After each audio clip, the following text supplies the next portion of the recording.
The time for home improvements has never been more relevant. Lifestyle editor Joann Butler joins us now with the latest survey results about home improvement projects and some tips for what to consider when planning for a project. Thanks for being here, Joann. Hi, thanks for having me.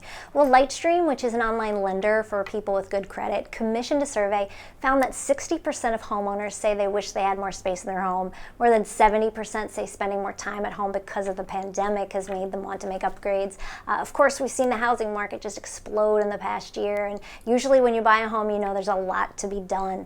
Kitchens and outdoor improvements are the most popular projects right now, and the average anticipated spending on a project is around 11 grand. So you really have to first consider what projects you want to prioritize, really figure out what you can afford and how you're going to pay for it all.